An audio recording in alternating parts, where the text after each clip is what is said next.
Paulo Monteiro. Queria aproveitar para mandar um abraço para o nosso amigo Giovanni, que é chefe de gabinete do nosso amigo Rogério Aguiar, deputado estadual, que não é mais candidato à reeleição. Grande abraço ao Giovanni e agradecer pela audiência qualificada. Mas nós vamos direto à Assembleia Legislativa do Estado do Ceará conversar com o nosso companheiro, o nosso repórter Jonas Melo. Boa tarde. Comunicando, Jonas Melo. Boa tarde a você, João Paulo Monteiro. Boa tarde ao Carlos Albano Brasil, na máquina de som da Rádio Assunção M620. Hoje, quarta-feira, João Paulo, 9 de julho de 2014. Não se fala em outra coisa a não ser a derrota por 7-1. A Alemanha realmente mandou o Brasil para casa, para ficar em casa mesmo, decepcionado. Mas na abertura da sessão plenária desta quarta-feira, aqui da Assembleia Legislativa, o presidente da Assembleia, deputado Zezinho Albuquerque, transmitiu aos demais parlamentares a recomendação sobre o uso da tribuna no período eleitoral. Zezinho lembrou que a sessão legislativa é transmitida ao vivo, tanto pela TV Assembleia como pela FM Assembleia 96,7, e que a legislação eleitoral possui regras claras quanto à propaganda eleitoral.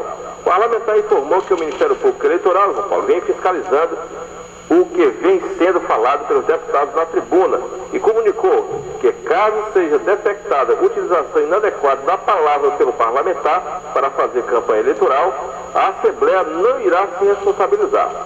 Quero compartilhar que a responsabilidade vai ser individual de cada deputado, foi o que disse o presidente da Casa.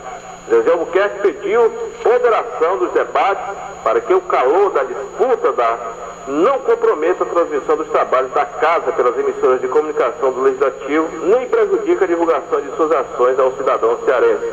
Ele também usou o microfone durante o período da abertura dos trabalhos para desejar votos de pesar. O presidente pediu 1 minuto de silêncio pela morte da professora Norma Soares, esposa do deputado professor Teodoro, externando o sentimento de pesar da Casa. Norma esteve à frente do movimento das mulheres legislativas cearenses por 8 anos. Segundo ele, Norma participava ativamente das atividades da Casa. O parlamentar leu nota de pesar do movimento, lamentando a perda e o desencanto de sua liderança à frente da instituição. Portanto, nossos pesos também aqui ao professor Teodoro, que passa por esse momento difícil.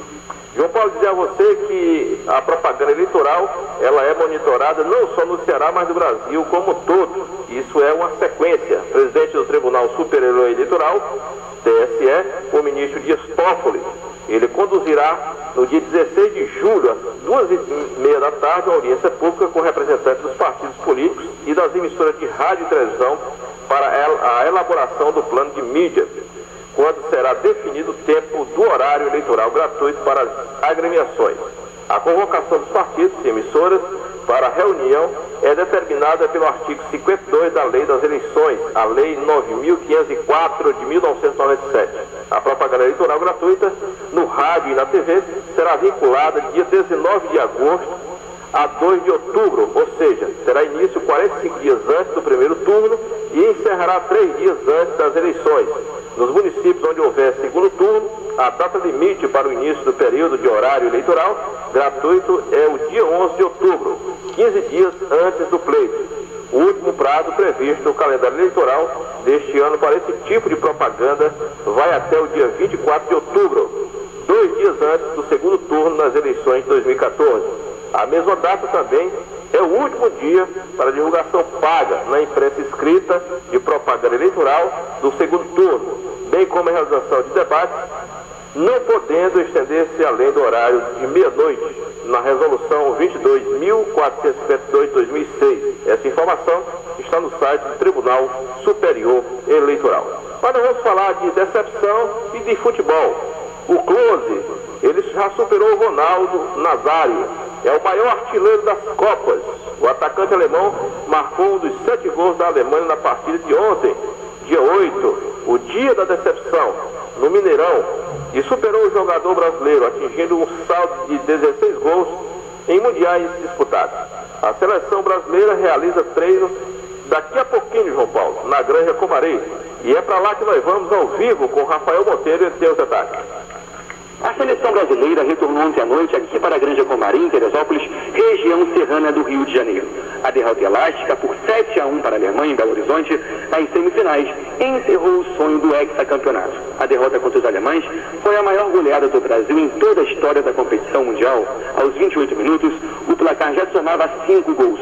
Os gols foram marcados por Khedira, Klose, Miller, Schürrle 2 vezes e Kroos também marcou 2. Para o Brasil, Oscar descontou no finalzinho. Com a eliminação, a seleção brasileira vai esperar para saber quem vai ser o perdedor das semifinais entre Argentina e Holanda, em São Paulo, daqui a pouquinho, às 5 horas da tarde, pois será o adversário da seleção brasileira no próximo sábado, na disputa da terceira colocação.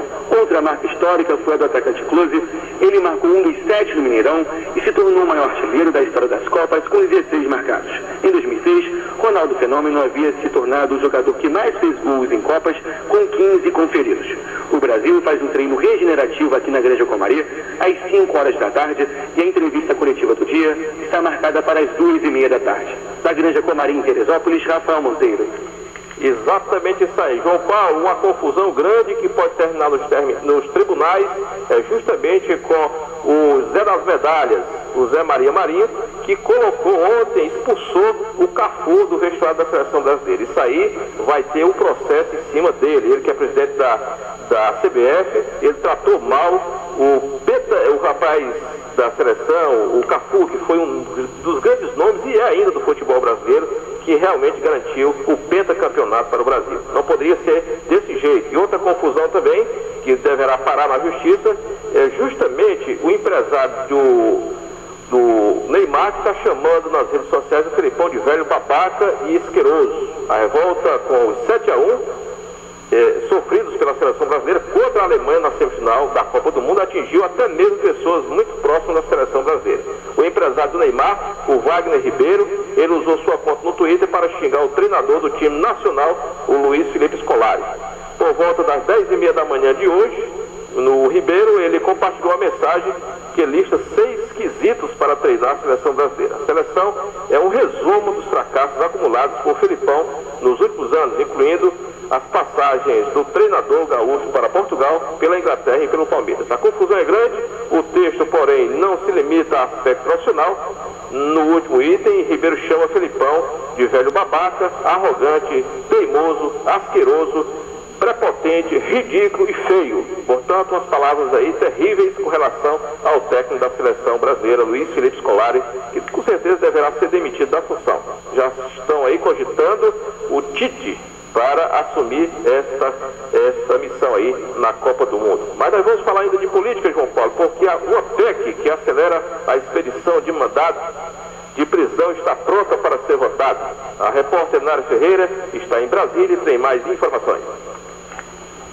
A proposta determina que a expedição do mandado de prisão seja imediata, após sentença de órgão colegiado ou de tribunal do júri, mesmo quando ainda existir possibilidade de recurso. Hoje, a sentença só pode ser executada após todas as possibilidades de recorrer. O autor da proposta, senador Ricardo Ferraço, do PMDB do Espírito Santo, afirmou que a execução antecipada da sentença é comum em outros países. O texto inicial extinguia os recursos extraordinários do Supremo Tribunal Federal e o recurso especial no Superior Tribunal de Justiça, que seriam substituídos por ações rescisórias após o início do cumprimento das sentenças. O relator, Aloysio Nunes Ferreira, do PSDB de São Paulo, propôs antecipar a execução da sentença em processos penais, em vez de acabar com a possibilidade dos 2 recursos. Ele destacou que, se por um lado não se pode admitir processos sumários que violem o direito de defesa, também não se pode tolerar a demora na execução da sentença. A justiça que tarda é a justiça que falha. E nós temos hoje no Brasil uma demora absolutamente incompreensível aos olhos do cidadão comum para o cumprimento das penas privativas de liberdade decididas em processos judiciais. O senador José Pimentel, do PT do Ceará, ressaltou que é necessário acabar com a sensação de impunidade na justiça brasileira. Nós hoje temos algo em torno de 92 milhões de processos tramitando das várias instâncias da justiça brasileira, nós não tivemos ainda a celeridade necessária na prestação judicional, a chamada entrega do resultado da decisão do Poder Judiciário. E essa emenda constitucional vem exatamente ao encontro desse desejo de toda a sociedade brasileira. A Ordem dos Advogados do Brasil afirma que a proposta é inconstitucional por ir contra a chamada presunção de inocência. Da Rádio Senado, Nara Ferreira. João Paulo. Valeu, Jonas. Informações de sessão plenária normal amanhã, quinta-feira, portanto, e lembrando, depois do recesso parlamentar, a Assembleia deverá funcionar uma vez por semana devido ao período eleitoral. Os deputados deverão ir para os seus redutos fazer a campanha intensa para realmente ter sucesso aí em suas campanhas. Portanto, essas são as notícias, 2 horas e 17 minutos. Você continua com João Paulo Monteiro, a política e muito mais informações na Rádio Assunção AM 620. Da Assembleia ao Vivo, Jonas Melo, para uma audiência do rádio. É o nosso companheiro Jonas Melo, direto da Assembleia Legislativa do Estado do Ceará.